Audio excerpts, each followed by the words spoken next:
মৃত্যুর ২৮ বছর পরও অক্ষত অবস্থায় পাওয়া গেল একটি মৃতদেহ। কবর থেকে মৃতদেহ তোলার পর অবাক বনে যান সবাই, কারণ দীর্ঘ ২৮ বছরেও বিন্দুমাত্র নষ্ট হয়নি কাফনের কাপড়। মৃতের মুখ দেখা না গেলেও স্পষ্ট বোঝা যায় শরীরে রয়েছে অক্ষত।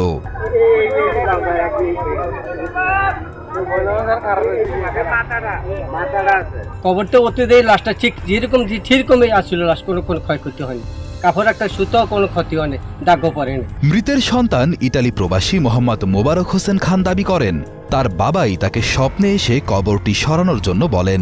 পরে কবর থেকে মৃতদেহ তোলার পর বিস্মিত হন সবাই। যেরকম লাশ ঠিক ওই রকমই আছে, একটু ক্ষয়ক্ষতি হয় নাই। কাপড় থেকে শুরু করে যা আছে কোনো কিছু ক্ষয়ক্ষতি হয় নাই।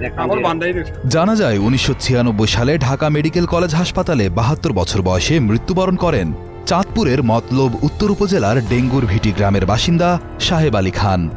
এরপর ইসলামী শরিয়া মোতাবেক তাকে নিজ গ্রামের পারিবারিক কবরস্থানে দাফন করা হয়। তোর বাপের কবর পড়ছে, কবর পড়ছে। আমি যে আমার বাপের যদি কবর করে তাই আমার বাপের আমি না পর্যন্ত আমরা এটা কিছু করি না, আমার ডানে এখন। সম্প্রতি তার কবরের উপর দিয়ে সরকারি রাস্তা হওয়ার আশঙ্কায় কবরটি সরানোর উদ্যোগ নেয় তার ছেলে ইতালি প্রবাসী মোহাম্মদ মোবারক হোসেন খান। সেই লক্ষ্যে গত ১৭ সেপ্টেম্বর ইতালি থেকে দেশে আসেন তিনি। এরপর স্থানীয় আলেমদের সাথে কথা বলে ধর্মীয় নিয়ম মেনে কবর স্থানান্তরের জন্য উদ্যোগ নেওয়া হয় পরিবারের পক্ষ থেকে। এ সময় কবর খুঁড়তেই সাদা কাপড় দেখতে পায় উপস্থিত সবাই।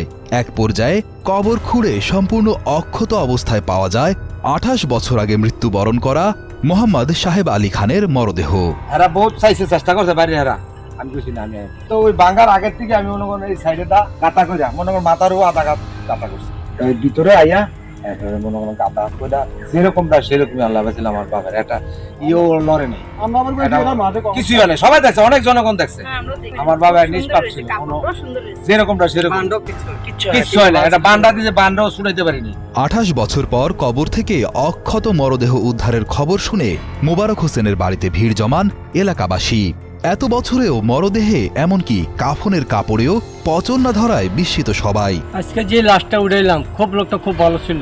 এমন কি কারো কাছামাছি একটা দূরে খাই নাই, কারো লাইন দেওয়া করে নাই। যেমন ছিল ঠিক তেমনই দীর্ঘ ২৮ বছরেও এই লাশের কোনো ক্ষতি হয় নাই, বা কাপড়টারও কোনো একটু বিন্দু পরিমাণ ক্ষতি হয়। কোনো ধরনের কেমিক্যাল দেওয়া না থাকলে একটি মরদেহ এত বছর অক্ষত থাকার কোনো সম্ভাবনা নেই বলে জানান চাঁদপুর সরকারি জেনারেল হাসপাতালের আবাসিক medical officer doctor Asibul Ahsan খান।